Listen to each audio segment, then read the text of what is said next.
Hello students, how are you all? I hope you all are fine. Today we will start pronoun. हमने previous classes में noun को discuss किया था, noun case discuss किया. We will discuss noun gender and in this class we will discuss pronoun. So what is pronoun? आपने हिंदी में सर्वनाम शब्द सुना होगा, आपको सर्वनाम की परिभाषा भी पता होगी, आपने previous classes में pronoun को भी पढ़ा होगा. But again we will discuss a pronoun is used in place of a specific noun mentioned earlier in a sentence so that you don't have to keep saying writing that particular noun. यानी कि सबसे simply बात तो ये है कि जो words आप नाउन के प्लेस पे यूज करते हो उनको प्रोनाउन कहते हैं. एंड ऑल्सो अगर कोई सेंटेंस है और सेंटेंस में पहले नाउन यूज हो चुका है और आपको वही नाउन को यूज़ करने की ज़रूरत बाद में भी है, तो आप उस नाउन को बाद में यूज़ ना करके उसके प्लेस पे आप प्रोनाउन को यूज़ कर सकते हो. इससे आपको जो भी पर्टिकुलर नाउन आपने पहले यूज़ किया होगा उसको दोबारा यूज़ करने की ज़रूरत नहीं पड़ेगी. आप उसकी जगह मेंशन करने के लिए कोई भी प्रोनाउन, कोई भी नहीं, सूटेबल प्रोनाउन आप यूज़ कर सकते हो. For example, Michael is a good boy. Michael एक अच्छा लड़का है. He gets up early in the morning. वो सुबह जल्दी उठता है. अब माइकल जो है उसके लिए हमने जब नेक्स्ट सेंटेंस में यूज़ किया तो हमने उसे मेंशन करने के लिए ही वर्ड यूज़ किया. यानी कि जो ही वर्ड है वो प्रोनाउन है और ही हमने किसके लिए यूज़ किया है? माइकल के लिए. तो हमने नाउन माइकल है उसके लिए हमने एक प्रोनाउन वर्ड यूज़ किया, दैट इज़ ही. ओके. उसके अलावा प्रोनाउन में आपका ही, शी, इट, दे, ओके, ये सारे प्रोनाउन वर्ड हैं जो आप नाउन के रिप्लेसमेंट पे यूज़ कर सकते हो. So pronoun and its kind. Pronoun के काफ़ी प्रकार होते हैं. अलग अलग बुक्स में आपको अलग अलग टाइप मिलेंगे. वैसे टोटल हमने यहाँ 10 लिख रखे हैं, बट आपकी क्लास में इतने नहीं हैं. हम आपकी क्लास में जितने हैं उतने ही डिस्कस करेंगे. So first is personal pronoun, second interrogative pronoun, third indefinite pronoun, fourth relative pronoun, fifth possessive pronoun, six reflexive pronoun and seven is intensive pronoun.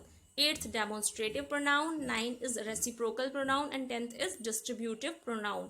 अब हम वही डिस्कस करेंगे जो आपके सिलेबस में है, आपकी बुक्स में है. Okay. So first is reflexive pronoun. So what is reflexive pronoun? Reflexive pronoun redirects a sentence or a clause back to the subject, which is also the direct object of the sentence. A reflexive pronoun comes when the subject performs its action upon itself. Here, itself is a reflexive pronoun.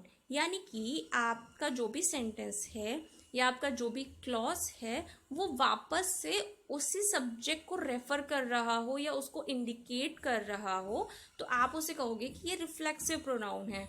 ठीक है. अब इसको हम example से समझते हैं. Like, since she is her own boss she gave herself a raise. ठीक है. अब यहाँ पे क्योंकि since she is her own boss, यानी कि जब तक वो अपनी खुद की बॉस है, he gave herself a raise. ठीक है. तो यहाँ पे हर सेल्फ जो वर्ड आ रहा है वो हर सेल्फ किसके लिए यूज किया है? खुद के लिए ही यूज किया है. ठीक है. Here herself is the direct object of this clause and the same person is the subject. यानी कि हर सेल्फ वो खुद के लिए ही बात कर रही है, शी जो है यहाँ पर. ठीक है. तो जहाँ पे herself, ourself, itself, himself, herself, ज़्यादातर आपको अगर कहीं सेल्फ दिख जाए किसी के साथ भी तो आप सीधे सीधे समझ सकते हो कि that is reflexive pronoun. Next example is she allowed herself more time to get ready. अब यहाँ पे शी जो है वो खुद के लिए ही हर सेल्फ यूज कर रही है, वो खुद को ही अलाउ कर रही है, तो हर सेल्फ हो गया यहाँ पे, तो ये रिफ्लेक्सिव प्रोनाउन है. नेक्स्ट एग्जाम्पल में इट सेल्फ आ रहा है तो ये रिफ्लेक्सिव प्रोनाउन है. लास्ट में आपको देखना है कि आर सेल्फ आ रहा है तो ये भी रिफ्लेक्सिव प्रोनाउन है. मतलब आपको सेंटेंस पढ़ने की भी ज़रूरत नहीं है. अगर आपको आर सेल्फ, इट सेल्फ, इस टाइप के वर्ड्स आपको कहीं भी क्लॉज में या सेंटेंस में दिख जाएंगे तो आप सीधे बोलोगे कि ये रिफ्लेक्सिव प्रोनाउन है. Okay.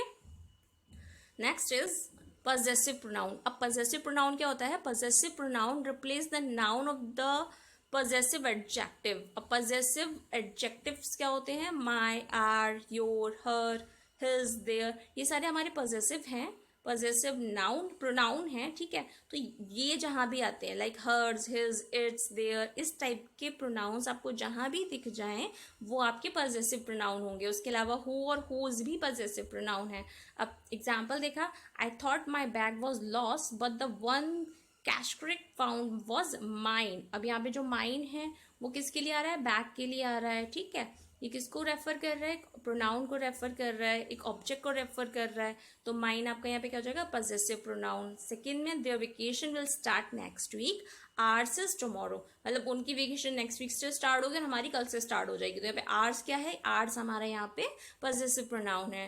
Those 4 suitcases hour hours, अब यहाँ पे भी आर्स आ रहे हैं तो ये क्या है? पजेसिव प्रोनाउन है। इज दिस योर्स, अब यहाँ पे योर्स आ रहा है तो ये पॉजेसिव प्रोनाउन है। रिफ्लेक्सिव में सेल्फ वाले वर्ड थे, यहाँ पे पॉजेसिव प्रोनाउन वाले word like mine, ours, yours, hers, his, its, theirs, ऐसे वर्ड जहाँ आ जाएंगे वो प्रोनाउन हो जाएगा आपका possessive. Next is relative pronoun. अब रिलेटिव प्रोनाउन क्या होता है? अब नाम से ही समझ में आ रहा है, रिलेटिव यानी कि कुछ रिलेट कर रहे हो। Relative pronoun introduce the relative clause, they are used to make clear what is being talked about in the sentence, they describe something more about the subject और द ऑब्जेक्ट। यानी कि आप जब कोई सेंटेंस में कुछ डिस्क्राइब कर रहे हो अबाउट सब्जेक्ट और अबाउट ऑब्जेक्ट, तो आपको उसके अंदर, उस सेंटेंस के अंदर कोई भी रिलेटिवनेस दिखनी चाहिए, ठीक है? आप कैसे उसको रिलेट कर रहे हो। So example is the car, अब द कार ये आपका एक क्लॉज हो गया। That was stolen was the one of they loved most, अभी सेकेंड जो है वो नेक्स्ट क्लॉज है। अब इसको कंबाइन कौन कर रहा है? इसमें रिलेशन कौन बता रहा है? That word, the car that was, यानी कि वो कार जो कि चोरी हो गई थी वो हमें बहुत ज्यादा प्रिय थी। अब जो कि दैट वर्ड जो आ रहा है वो इसे कंबाइन कर रहा है, इसे रिलेट कर रहा है, तो ये रिलेटिव प्रोनाउन है। Next is a person who loves nature is a good person, ठीक है? यानी कि एक इंसान, अब ये एक क्लॉज है, और loves nature in a good person ये अदर क्लॉज है। अब इसको कौन कंबाइन कर रहा है? हु कंबाइन कर रहा है, तो ये रिलेटिव प्रोनाउन है। आवर स्कूल, अब हमारा स्कूल ये एक क्लॉज है। Which was founded in 1995 is being renovated, अब विच इसमें कंबाइनिंग है, रिलेटिव प्रोनाउन है। ओके, तो जहाँ पे आपको रिलेटिव वर्ड दिख जाए, या अगर आपने कभी कंजक्शन पढ़ा हो तो उसमें आपको कंजक्शन वर्ड दिख जाए, या फिर कुछ रिलेट करने जैसा मीनिंग निकल के आ रहा हो, तो आप उनको कहोगे कि ये रिलेटिव प्रोनाउन है। Okay, I think it's very easy. तो आज हमने सिर्फ इजी प्रोनाउंस जो थे वो कवर अप किए हैं। उसके अलावा जो बाकी के आपके प्रोनाउंस के बचते हैं काइंड, वो हम नेक्स्ट क्लास में कवर अप करेंगे। Okay, I hope you like the class.